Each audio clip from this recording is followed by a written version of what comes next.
wanna do in English or? Or you can speak in Chinese. Yeah, I'm not ready. My friend Gabriel, he's from Brazil. He has been staying in China for like more than 10 years. And I'm curious about why he wants to do coffee business in China and as a Brazilian. Because we know that Brazil is one of the most famous country that famous in coffee. And so that is like why we're doing this interview today regarding his understanding in Chinese coffee industry and why he wants to do this business in here. So okay, so Gabriel, as I mentioned, firstly, like why you want to, or why you have the interest to do coffee business in China. Yeah. So first of all, hello everyone. I'm Gabriel Brazil, and I would like to thank Dawson for the invitation with this interview, and it's very interesting to share the knowledge. Yeah. As our main scope of business is education, because through the education we can teach people how to appreciate a better quality coffee, especially the one from Brazil. That's the biggest country that produces coffee in the whole world. And okay, so let's start from the beginning, right?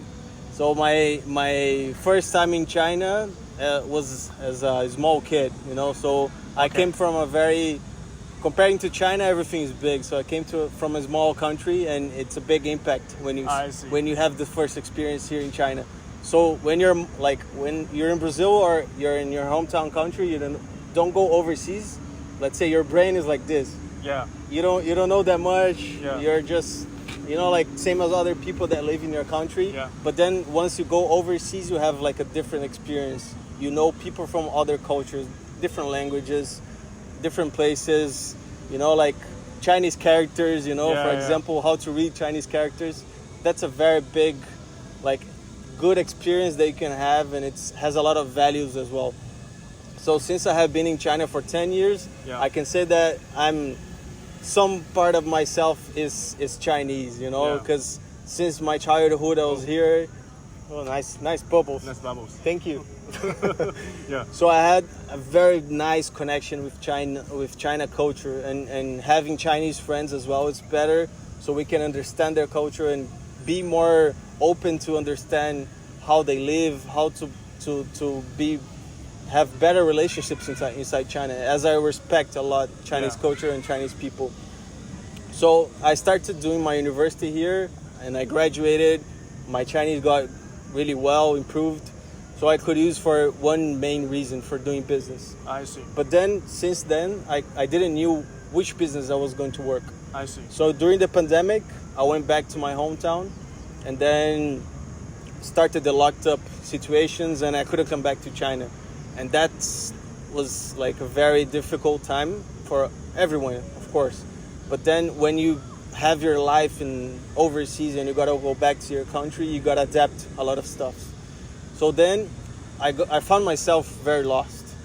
And then I started getting back in touch with my old friends, and I reconnect with this old colleague of mine that he was doing this coffee business, specialty coffee business. So he has a roastery in my hometown, and then he invited me for a coffee just to try his product. And then I got really surprised because since then I started learning more and more about the specialty coffee. But before this, I haven't had any connection with the specialty coffee. And then he put me in a position very interesting, because he said you have a big connections in China. China is a big market. Soon, as a tea culture country, sometime coffee is gonna compete with tea as well. Yeah. And he had a point with that. Since then we saw the big growth of China in coffee drinkers, and as the millennials they go overseas, Chinese millennials go overseas, they study, they have experience of working and studying in cafes, and they come back to China and they don't have this experience here as well. So why not do it in China? Yeah. So that's how the business here in China, coffee business, started improving. Of course, there's way other reasons why the coffee just went in high levels of consumptions. But then I was I cannot find Brazilian coffees in Brazil. I see. Where can I have a Brazilian experience in, let's say, in a Brazilian coffee shop? As a reference for us, we have the Brazilian restaurant, so we can have our meals, like barbecues like we have in Brazil. But then it's always missing something, you know, some product. And then, okay, when we go to some cafes, we found coffee from Panama, Colombia, you know, Ethiopia. And where's Brazil? As the biggest coffee producer country in the whole world. So we found a big gap on this, but as I always like to see opportunities on the, let's say, the difficult part, I found the opportunity to bring the Brazilian coffee and really introduce the Chinese people the experience of like tasting the Brazilian coffee. I see. And since, I don't know, 3-4 years ago, as a researcher of the coffee market in China, I found out that Chinese people don't know anything about Brazilian coffee. I see. They think Brazilian coffee is not good because Brazilian people, when you say the Brazilians that live in Brazil, they only want to sell the raw product. Yeah, the commercial coffees. Exactly, the low quality ones. But then when you start educating the buyer, let's say you are the buyer, but then you never like heard about the specialty coffee. When I explain to you the differences and how you can, let's say, make more profit with this type of different coffee, when I explain the origin of it, where it came from, how the farmer managed to let's say, make the coffee have a better taste, how was the process, and then you can add the storytelling with the product, which we all know that when you add storytelling to a product, you can add value. We see the luxury brands. Why they value so much? Why people pay so much? Indeed. Because they represent a status in the market. So when we can do the same business model for other products as well. So coffee is a emerging culture this is already happening. We can see a lot of people paying very high prices and very special coffees and exotic taste. And this is our biggest goal, is to make the people understand what's the quality behind these coffees and what types of qualities of coffee we have. That sounds quite impressive, because you know, it's like that you mentioned about like the Chinese people when they trying to like to select or to drink a good coffee, they never think about Brazilian coffee. That is more what I feel about is that I've drinking like specialty coffee since I was in the second year of my university, and my friend, they all told me it's like the Brazilian coffee is the commercial coffee beans, that the quality is not good as the specialty coffee. And so that is the perspective, that's the perspectives or the impression regarding Brazilian coffee. But as you know, it's like you're Brazilian and you're drinking like a really specialty coffee is, and what can like a really good quality of Brazilian coffees can be as your experience. So actually, like, you are doing the right thing, which is trying to bring the good quality of Brazilian coffee into China, so that the people like me, which I would like to drink good coffee, and so I want to feel like different countries' good coffee beans, and which makes me feel good, you know. So like we all want to, like in China, I think all the coffee fans that they want to drink good coffees. Okay, that's good. So because we mentioned many things regarding how like millennials in China, that they want to drink good coffees. How will you to develop your coffee business in China? So as we are a small company, we consider ourselves a startup, that we are always trying to see opportunities to connect. We don't own any farms, we don't own any big warehouses, we just connect. We have the connections in Brazil, we have the connections in China. So why not try to link them, be a bridge between these two markets? So that's our main focus, is connect, let's say, the producer with a potential buyer. But in between, to add even more value, and Chinese people have more notion about the value, as well as Chinese people are being more open-minded about, let's say, foreigner products, as they see big potentials of like selling to their clients as well, Chinese clients. So we try to add value with our own Brazilian brand. So we are one of the first Brazilian coffee, specialty coffee companies to emerge in the Chinese market, opening a brand that it's managed by Brazilians as well, founded by Brazilians.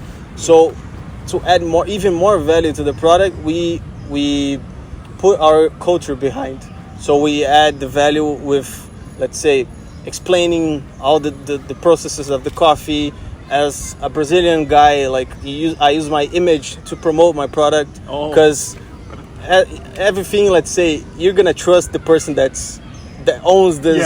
It's from the origin, let's say, like if you talk about tea, I will respect you, and I'm not gonna try to say different things, So our biggest project, the strategy, is by adding the value, but then it's not selling the commercial product. It's not only selling the raw beans. It's a connection from like we always say, it's from the farm to the cup, to the last sip of your cup. So we're gonna be taking care of the whole chain, and then we're gonna be serving the coffee for you in your table. And the perception of value is way different, because I have seen a lot of coffee shops that they use blended coffees. So they mix like coffee from Ethiopia or Brazil or some other country, and then when you see all the Brazilians coffee that they sell here are blended. Why does that happen? Because they see the opportunity to pay, let's say, a good price in commercial coffee, and they don't know about the specialty market coffee in Brazil. They don't have this perception. We always say it's the level of the conscience of the buyer, So if you never heard about it, you're never gonna know it. When you talk to a client, sometimes he doesn't know that he needs this product. But then if you try to sell to him and tell him like what's the benefits behind this, what you're gonna win, let's say, with this, then he's like the perception of the level of the perception is bigger. So that's how you add value to the product as well. You have mentioned about like why you doing this business in China and how do you understand about the Chinese coffee business. I want to mention that I would like to ask you the third question, which is that like luckying, manner, understand all this kind of the series of the coffee brands that can like famous and they grow so fast in China.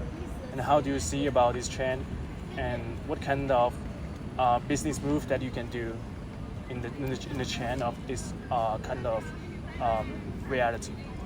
Okay, so first of all, I think every company in all the industries, they have a very important goal. Let's say, I don't see competitors as like, if you work with coffee as well, how can we partner up to grow together? So for example, Lucking, as the brands you mentioned, they are all helping to make the coffee market more democratic, so people have more they can have more access to the product as well. So through them, as they are bigger than us, we can reach other people, and other people as well can try the coffees. It doesn't need to be the coffees from Brazil. It can be coffee from other regions, even the Chinese coffee that it's very good. So these companies are making a very good job by expanding the coffee market, and then through them, if there's a possibility of one day making a partnership, as we know, Lucking Coffee has and the Brazilian embassy, they were making a partnership. They were sending Brazilian coffees to Lucking Coffee, so Lucking Coffee could sell the Brazilian coffee to Chinese customers. That's a really important step inside the market. So we don't see as competitors, we see as like companies are helping to grow this market, And since each company has its brand, that its brand has its values, its, let's say, goals as well, it's very different from all, like, there's no company the same as the other one, or brands that are the same. They always have a different view. They always are gonna try to give another experience to their customer. They're gonna try to sales experience or I don't know, some other products, technologies. So they're always improving on something that makes them particular. Yeah. So us as a Brazilian company, we can bring our culture to side to add value in the market as well with the brand, and try to connect the story from the producer, the origin, how was it made, this coffee, to add value to the let's say the end of the chain, that's the consumer. So he has this knowledge about, okay, so the coffee that I'm drinking came from this region, and I know how it came to China. I know how hard it is to, let's say, process a coffee, to have a good quality of cupping coffee, as we have the Specialty Coffee Association that makes a pattern in the coffee market. So they have the punctuations of the coffee. They have their pattern there. It needs to be followed to reach these punctuations. And more farmers are focusing on trying to have like higher grades of coffee. So they're improving on like the production side. So they're investing more in technologies. They're investing more in knowledge as well. A lot of consulting companies, people that have knowledge about processing the coffee, they are hired to go to these farms and help the producer to have more access to technology. As we know, most of the producers, especially talking about Brazilian market, more than 50% of the coffee market is the source is family business. More than 50%. So it's generation through generation. Let's say your grandfather was a farmer, your dad started being changing. Let's say generation passed to generation. Exactly, and let's say your future might be as a coffee farmer too. I see. So I as well study a lot the Chinese market, and I see the work that companies are making in Yunnan province with the farmers there. Yeah. They're really helping them to achieve new qualities in coffee, which is going to make the coffee more famous as well. Yeah. Which China exports coffee to other countries as well. Yeah. And it's pretty nice to know that, because I'm pretty sure most of the people that drinks a cup of coffee have no idea that China produces coffee. Yeah, sure. So when you start to know that China produces coffee, and you meet this quality of coffee, you're like, wow, China is really like doing a great job in this doing part. The right thing. Exactly. Good. So Gabriel, so I can be told, like, by your understanding, and how do you see like the partnership with all these brands, and you didn't treat it as a competitive or a threat, but you treat it in a good things, and you do price and to like really surprising and really happy regarding what the Chinese companies, the coffee companies doing in Brazil, how they export, like import the Brazilian coffee to China, and all these things. And so my last question is that it's not the end, okay? We will have the second series. And so my last question about today's interview with you is that where can we buy your center coffee? So nowadays we have inside WeChat in the mini program, we have an e-commerce platform that you can purchase the coffee through there, which is more convenient for you, because you don't need to, let's say, one of our employees to reply your message. It's an technology that we can use to buy. You can just directly buy it. Exactly, and we're gonna receive the order. We're gonna prepare it, or you can just order through our. We have the account in Xiaohongshu and through TikTok as well. Douyin. I have my own account there where we promote our brand as well. I see. And Xiaohongshu, we focus more on branding, or only the product. Yeah.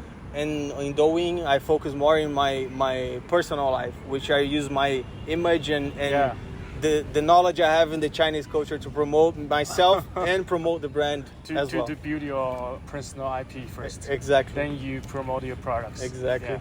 Good. I can build a strong community through this. I see. By the way, I think in the next series, on the next episode, that maybe we'll try Chinese to communicate. Exactly, yeah. Is that good? No problem. Okay. Let's do it. Thank you.